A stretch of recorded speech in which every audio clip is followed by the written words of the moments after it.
You're listening to this podcast, so I know you've got a curious mind. Here's a helpful fact you might not know yet. Drivers who switch and save with Progressive save over $900 on average.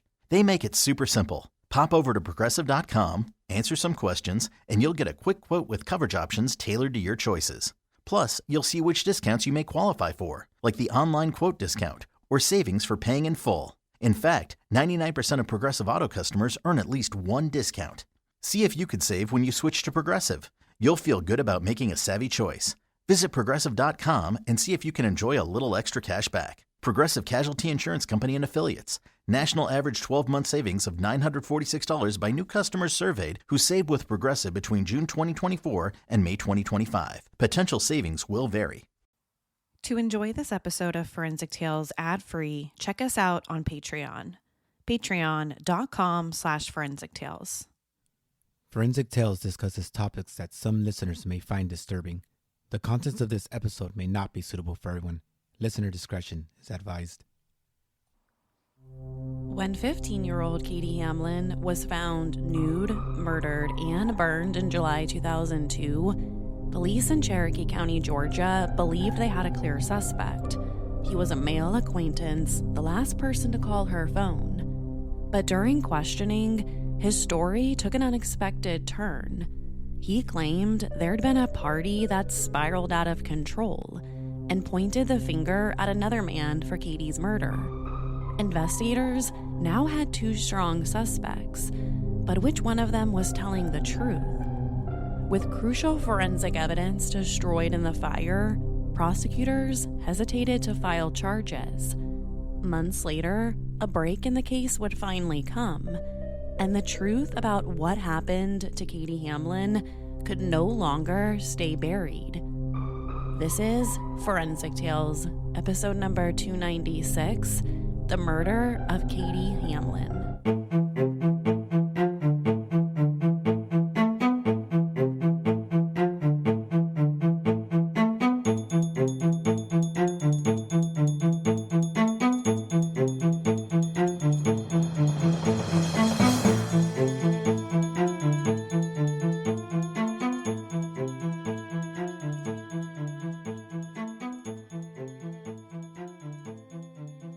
Cherokee County, Georgia sits about 45 minutes outside of Atlanta. It's a quiet, rural community where most people know their neighbors and violent crime is rare. That's why what happened in the summer of 2002 would shock this area to its core. It was July 2nd, a sweltering humid day. Two men were walking through the woods near a creek bed just off of a narrow one-lane bridge. At first, they thought their eyes were playing tricks on them. Lying near the side of the road, partially hidden by the brush, was what looked like a human body. They didn't have cell phones, so they had to run all the way back home in order to call the police. And when they spoke with 911, they said they thought they had just seen a dead body, totally nude, badly burned. Detective Jody Power from the Cherokee County Sheriff's Office was among the first to be dispatched to the scene. And when he got there, he saw exactly what the callers had, a young female lying near the creek bed. She appeared to be between 18 and 25 years old. She was partially nude, with only small remnants of a bra and underwear still clinging to her body. Her red hair stood out against the blackened ground. The smell of gasoline hung in the air. You couldn't miss it even if you wanted to. The girl on the ground had been burned all across her stomach and face, with her head angled toward the creek and her legs toward the main road. It was obvious the killer had set the fire to try to cover up the crime. They wanted to get rid of every bit of forensic evidence that could possibly tie them to the scene. Beyond the fire, the scene itself told a very chilling story. This was some type of sexually motivated crime. Investigators believed she'd been raped and murdered, then set on fire. But whether she was killed before or after the fire, no one knew. Then there was another disturbing realization. Whoever did this knew what they were doing. There were no footprints, no tire tracks on the ground. The killer had done a disturbingly good job at erasing every inch of their presence. It almost looked professionally cleaned. The young woman's body looked fresh. She looked like she had only been there for a couple of hours, maybe a day at the most. And the grass beneath of her was scorched, confirming she'd been burned right at the scene. Which brings us to another thing that stood out. The location itself was isolated, hidden. You wouldn't just stumble upon this place. It wasn't on the way to anywhere. Only someone familiar with this area would know how to get there. It was what detectives described as a road to nowhere. The killer lived in the community. For police, it was one of the worst crime scenes they had ever worked. A young woman brutally murdered, set on fire. Was this the act of a boyfriend, a family member, a stranger? But before they could even start searching for a killer, they needed to figure out who she was. Right now, she was just a Jane Doe.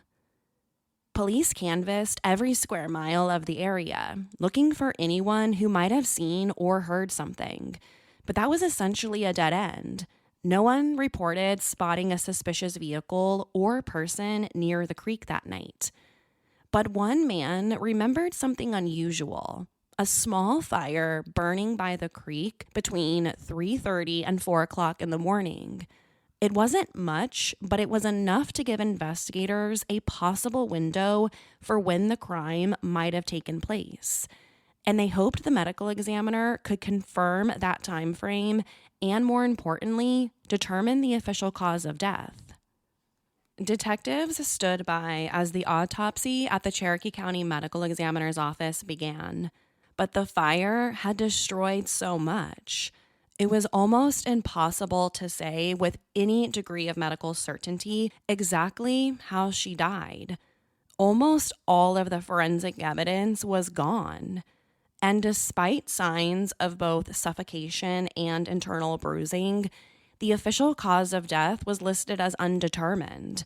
Not homicide, not an accident, undetermined. Arguably, police and prosecutors' worst nightmare in these types of cases. If they want a chance at making an arrest, they need the medical examiner to explain exactly how and why someone died. It's very hard to get a conviction if a jury can't understand or see the forensic evidence proving how someone was killed and how it's tied to that particular suspect. There was one key piece of evidence, though: DNA. DNA had been recovered from all 3 of the victims' orifices, suggesting she'd been sexually assaulted by an unknown male. This discovery of unknown DNA was the first solid lead in the case. At nearly the same time, in another part of Cherokee County, Donna Hamlin was hearing bits and pieces about the crime over her car radio. A woman's body had been found near a creek. The radio said that the victim was believed to be between 18 and 21 years old, but her own daughter, Katie, was only 15. Donna had last seen Katie the night before. She had come home from work, made dinner, and Katie had asked her if she could go out with some friends. She didn't say who she was planning to go hang out with. She just wanted to get out of the house like any 15-year-old girl probably would. So Donna told her to be home by midnight, and that was it. At around 11:30, Katie walked into the front door and told her mom she was headed to bed. But the next morning, when Donna got up for work, Katie wasn't in her room. Her bedroom light was on, music was playing, but there was no sign of her. Since it was summer vacation, Donna didn't panic right away. Katie was very mature for her age, she was independent, and Donna trusted her only daughter. They had a good relationship, probably the typical ups and downs that any mother and a teenage daughter have. So Donna figured she would just check on her later that day. But hours passed. No phone call, no dropping by her bedroom to pick anything up, nothing. It wasn't like Katie to go an entire day without checking in. So when Donna got home from work later that day, the unease turned into real worry. The first thing she did was call around to all of her friends asking if they had heard from Katie. She even checked the redial on the house phone to see who she might have been in contact with. She was simply trying to piece together where her daughter could be. After speaking with Katie's closest friends and getting no answers, Donna knew something had to be wrong. She knew in her heart of hearts it was time to call the police. Something wasn't right. Officers came to her house asking for a recent photograph of her daughter. At first, they didn't think that Katie could be the victim found near the creek. The description they had was of someone older. They thought the girl at the creek was somewhere between 18 and 25 years old. Katie Hamlin was just 15. But as soon as Detective Jody Power and the other investigators saw the photographs hanging around Donna's house, a cold realization set in. They didn't say it outright. They didn't want to alarm her, but Donna could tell by their questions they suspected that her daughter was the girl from the news. Detectives then asked Donna for Katie's dental records, which were sent to the Georgia Bureau of Investigation and compared to the remains found near the creek. The results were undeniable. It was Katie Hamlin. For Donna, the news was absolutely crushing. Katie was her only daughter. Never in her wildest dreams or wildest imagination she would think that something like this could happen to her and her family. I think Donna knew these things happened, but to have it happen to her must have just felt so unreal and unimaginable. Now, friends and family were left to mourn the loss of a bright, ambitious 15-year-old girl who had just finished her freshman year of high school. Katie dreamed of becoming a model. She had her whole life ahead of her, but all of that was stolen from her. Dozens of people attended her memorial. Donna, determined to stay strong for her two sons and the rest of the family, kept her composure. But inside, she must have been devastated. She told producers for the TV show On the Case with Paula Zahn that at this point, she and the police both had the same goal: find Katie's killer and bring him to justice. Looking at her life, investigators knew Katie had a few ex-boyfriends, and some of them now had new girlfriends who didn't necessarily like Katie. Everything about the murder screamed personal. This just didn't look like a random killing. So investigators wondered, could jealousy have played a role? Jealousy can sometimes lead people to do things that they would normally never dream about doing. One ex-boyfriend in particular caught investigators' attention. Katie had filed a police report against him, saying that she was afraid of him. She also told people that she was worried about the new girl he was dating. There had been tension between Katie and this new girlfriend. Threats, arguments, and even one chilling remark from the new girlfriend, that she wanted to see Katie burnt. That obviously raised some serious red flags. Detectives brought the couple in for questioning, but they denied everything: the threats, any involvement in Katie's death, even seeing her the night that she disappeared. They claimed they were in South Georgia at the girlfriend's aunt and uncle's farm for the 4th of July weekend, so they weren't anywhere near the scene that night. But before police could confirm the alibi, they received a letter from their attorney. The couple would no longer be answering questions. Another red flag. Investigators drove to South Georgia to check it out for themselves.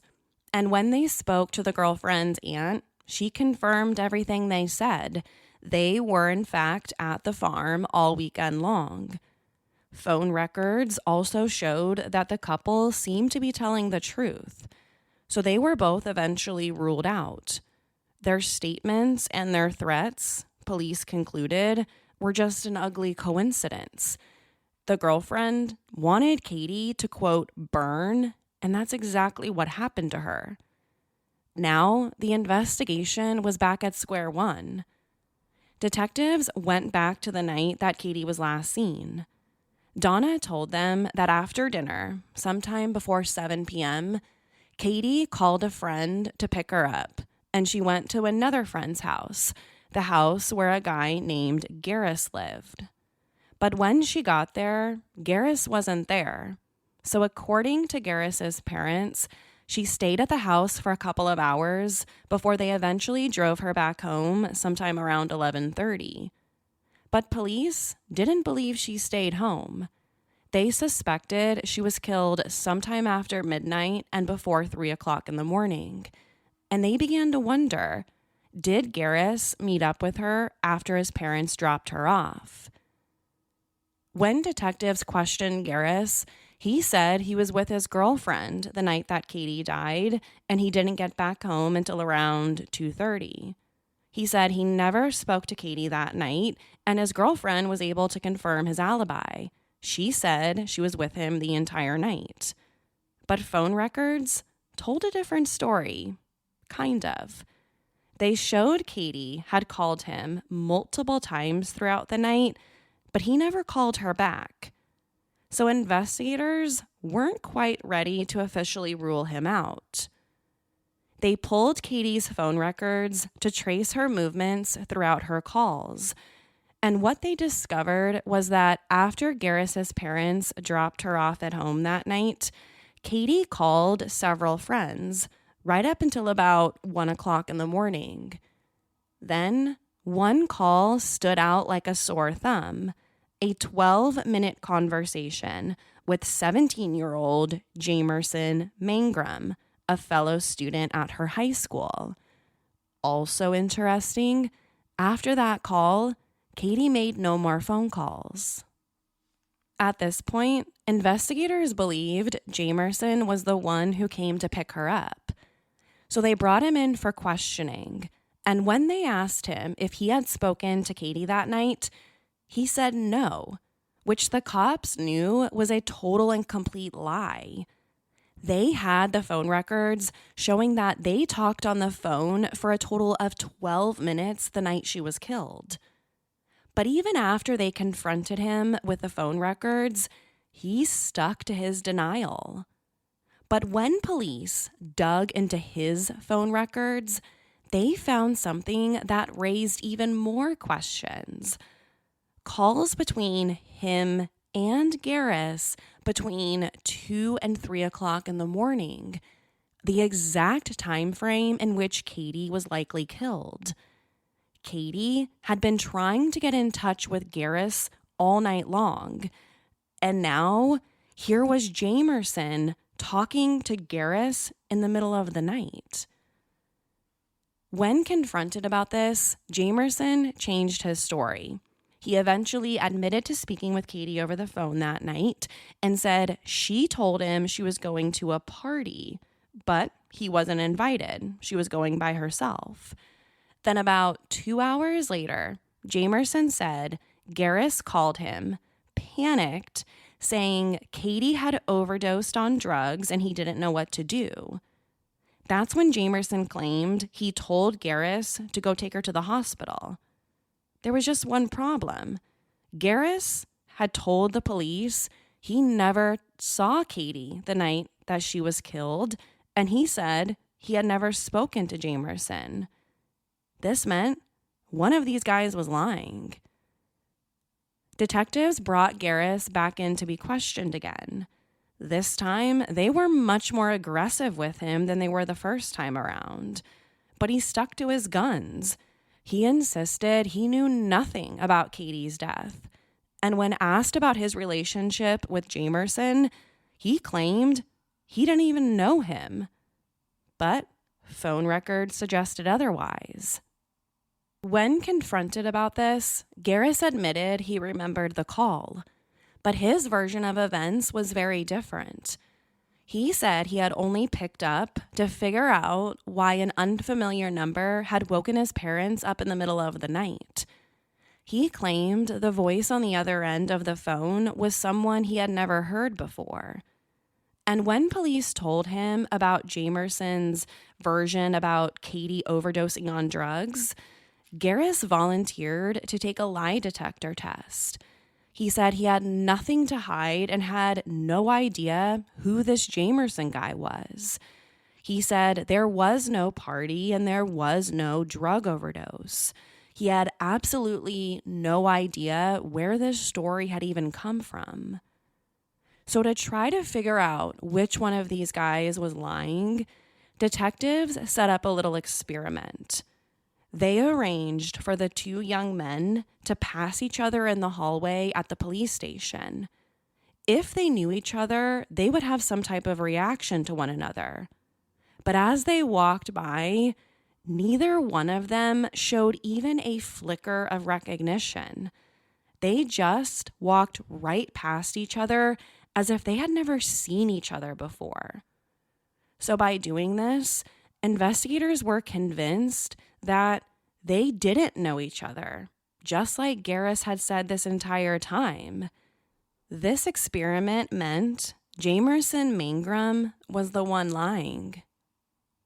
Before we dive back into the story, I want to share something I've been loving lately, OneSkin. I've been using their OS1 face and OS1 eye products every single day, and my skin feels so soft and healthy. It's not oily at all, and my makeup goes on beautifully over it. Honestly, I wasn't sure what to expect when I first tried it, but now it's become one of those products I can't imagine skipping. It's also super easy to use. After I cleanse, I just pat my skin dry and apply morning and night. That's it. Quick, simple, effective. OneSkin is the world's first skin longevity company targeting cellular aging to keep your skin and scalp looking and acting younger for longer. For a limited time, you can try OneSkin with 15% off using code TAILS at oneskin.co. That's 15% off oneskin.co with code TAILS. After your purchase, they'll ask you where you heard about them. Please support my show and tell them I sent you. Try OneSkin today. Your future self will thank you. Police spoke with Jamerson again. At just 17 years old, he was now the prime suspect in Katie Hamlin's death. During the second police interview, he eventually admitted to speaking with her that night, picking her up and taking her back to his house. He even claimed the two had sex, but said it was completely consensual. He said Katie wanted to be there and had asked him if she could come over. But investigators weren't convinced at all by his story. He had already lied to them so much. They also believed his DNA would match what would have been collected from the crime scene.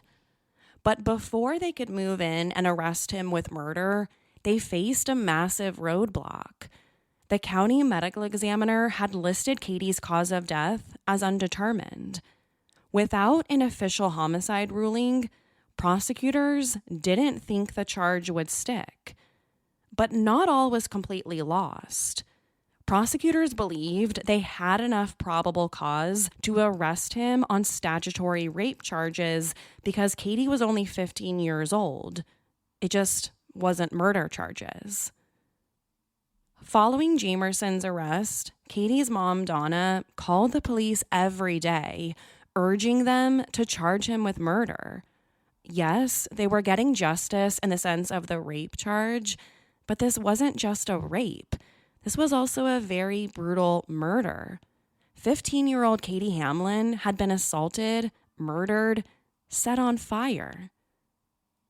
While Jamerson sat in jail on statutory rape charges, prosecutors reached out to a private forensic pathologist from Wayne County, Michigan, known for his expertise in suffocation-related deaths.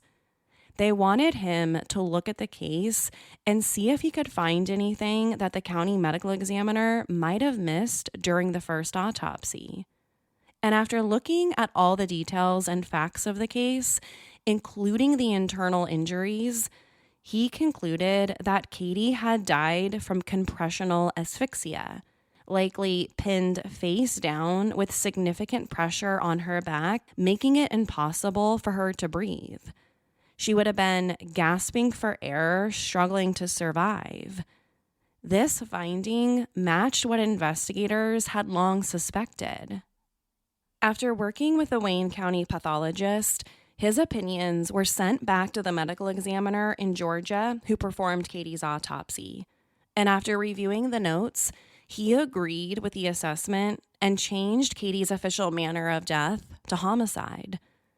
This was a huge moment for the investigation. This meant that the authorities had proof that a murder had officially taken place. Katie didn't just go into the woods and spontaneously combust into flames. Someone had intentionally done this. Now the DA's office could build a murder case. The prime suspect was still Jamerson, and detectives hoped he had talked about the killing while in jail on the rape charges. It's not uncommon for inmates to brag about their crimes in hopes that it makes them look tough or helps establish street cred. So the police interviewed fellow inmates at the county jail, and one person they talked to said that Jamerson told him that a girl had died after they were together and that he left her body somewhere. He didn't say the girl's name, but the details lined up perfectly with Katie's case. Another inmate came forward saying that Jamerson admitted to putting her in his truck and setting small fires in several places on her body to eliminate any type of forensic evidence. Once again, information that lines up perfectly with the crime. But police and prosecutors knew this wasn't a slam dunk. Jailhouse informants are notoriously unreliable. They lie about stuff all the time. And if they thought they would get something in return for their testimony against Jamerson and Katie's murder case, they might have lied about what he supposedly said. But for detectives, they didn't think that these two inmates had any reason to lie. They weren't being offered anything in return. They weren't getting any special favors. So why lie? And when it came to the individual statements, they believed they filled in some of the missing puzzle pieces. But even at this point, county prosecutors wanted more. They wanted to have a solid case before bringing it in front of a Georgia jury. They couldn't risk messing this one up. So they went back to the original case files, and that's when they discovered something new. Another potential witness, one of Jamerson's neighbors. According to a police report, this neighbor reported seeing a car speeding away from the cul-de-sac around 2:30 to 3 a.m., blowing through a stop sign.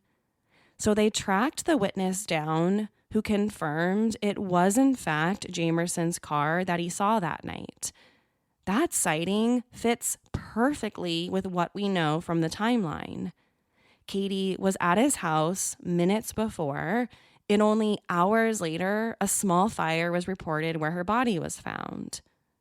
For District Attorney Wally Rogers, the case was still mostly circumstantial. But now, with the homicide finding, with the jailhouse testimonies, and the witness neighbor, it was all enough to file murder charges against Jamerson Mangrum. December 2005, more than 3 years after Katie's death, he went to trial. Prosecutors argued that even though he was only 17 at the time, his actions were calculated and cruel. They believed Katie had simply been looking for company that night, but Jamerson took her back to his house, assaulted her, and caused her to suffocate. Afterwards, they said he left her body in a remote location and set a fire to try to destroy any potential forensic evidence. In response, Jamerson pleaded not guilty, and in a very surprising move, he chose to take the stand and testify in his own defense, something that most criminal defendants simply don't do. The defense argued that despite the updated medical examiner's ruling, the exact circumstances of Katie's death couldn't be known for certain. They pressed the point that there was no definitive, undisputed cause of death. All the important forensic evidence had been lost in the fire. But in the end, the jury sided with the prosecution. They didn't need the forensic evidence to reach a decision about this case. Jamerson Mangrum was found guilty of first-degree murder as well as sexual assault. And when it came to his sentence, he received the max, life in prison plus 80 years. You would think that at this point, he would finally come clean about what he did to Katie Hamlin. He didn't. At his sentencing hearing, he continued to maintain his innocence. He said he was an innocent man, now convicted of the worst possible crime one human could do to another. In 2012, the case went before the Georgia Supreme Court for the second time on appeal. His new legal team claimed that his original trial lawyer had been ineffective. Specifically, they argued his lawyer failed to fully investigate a theory that Katie's death might have been caused by a seizure linked to her prescribed medications. At the appellate hearing, the only witness was Jamerson's former attorney. His new lawyers didn't present any of Katie's medical records or call expert witnesses to support this seizure theory. Without concrete forensic or medical evidence, only speculation, the court ruled that they hadn't proven that his original attorney was ineffective. The judges unanimously upheld his conviction, life in prison plus 80-year sentence. Jamerson Mangrum wasn't the only person arrested for Katie's murder. During the early part of the investigation, 2 other arrests were made that only seemed to complicate the narrative. Roberta Rocha, a 20-year-old landscaper and son of a minister, became a person of interest. His number showed up in Katie's speed dial, connecting him to her in the investigators' minds. Rocha went to the police voluntarily and initially denied involvement, maintaining he was out of the country in Brazil at the time of the crime. In a confusing turn during interrogations, marked by high pressure as well as fear, he made a false confession. But his alibi held up. Passports and witnesses confirmed he was in fact in Brazil during the crime. So 14 months after being jailed, the charges were dropped and he was released. Jonathan Elkins, also 20, was arrested and charged for being an accessory to felony murder and making false statements. His role was less clear in the media coverage, but his arrest highlighted how investigators were exploring every potential lead. He was eventually acquitted. To this day, the exact motive for Katie Hamlin's murder remains unclear. Jamerson has never admitted to killing her. Even after his conviction, he continues to maintain his innocence and has filed multiple appeals, none of which have succeeded. Prosecutors believe the crime may have started as a sexual assault and that Katie was killed in order to prevent her from reporting it. But was that the real story? There's another possibility. one that still troubles people who follow this case. We know Katie spent part of the night trying to get in touch with her friend Garris, calling him repeatedly. Did Jamerson somehow get a hold of her phone and see these calls? Could he have tried to use that information to deflect suspicion? Perhaps even by calling Garris himself to create a false trail.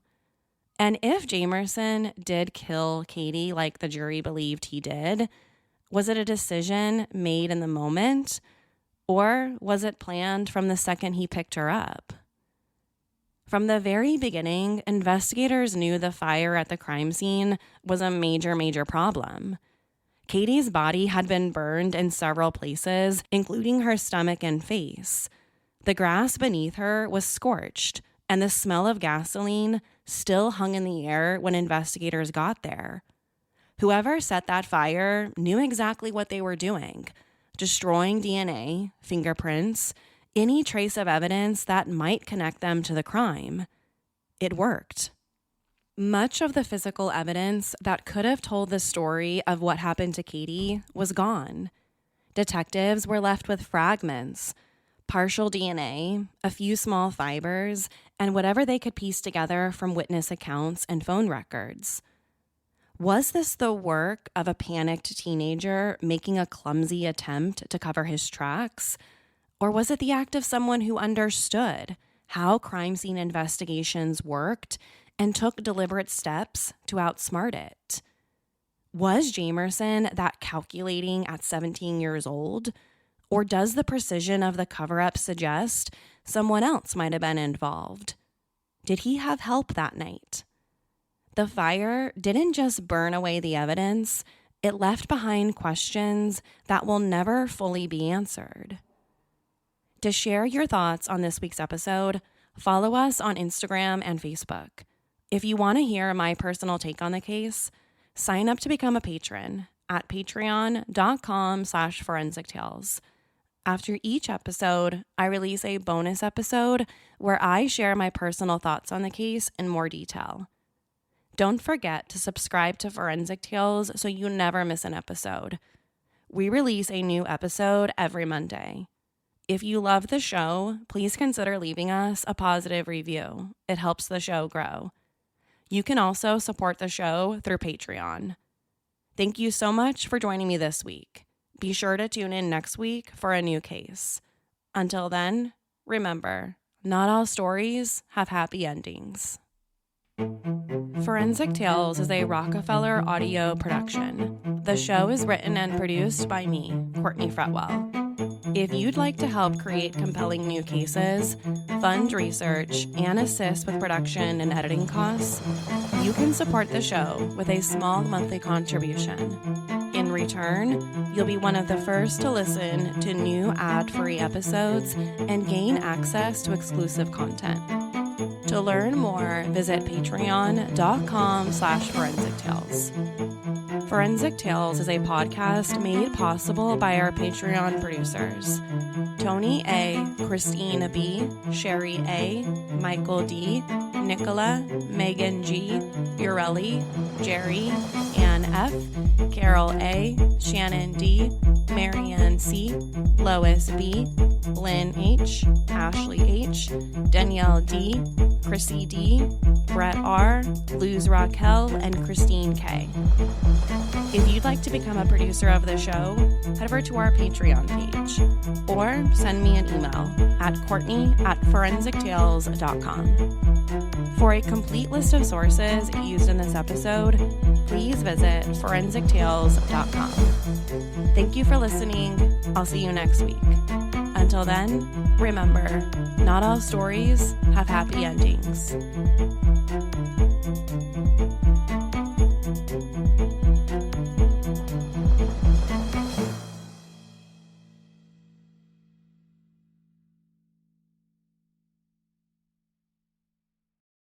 You're listening to this podcast, so I know you've got a curious mind. Here's a helpful fact you might not know yet. Drivers who switch and save with Progressive save over $900 on average. They make it super simple. Pop over to Progressive.com, answer some questions, and you'll get a quick quote with coverage options tailored to your choices. Plus, you'll see which discounts you may qualify for, like the online quote discount or savings for paying in full. In fact, 99% of Progressive Auto customers earn at least one discount. See if you could save when you switch to Progressive. You'll feel good about making a savvy choice. Visit Progressive.com and see if you can enjoy a little extra cash back. Progressive Casualty Insurance Company and Affiliates. National average 12-month savings of $946 by new customers surveyed who saved with Progressive between June 2024 and May 2025. Potential savings will vary.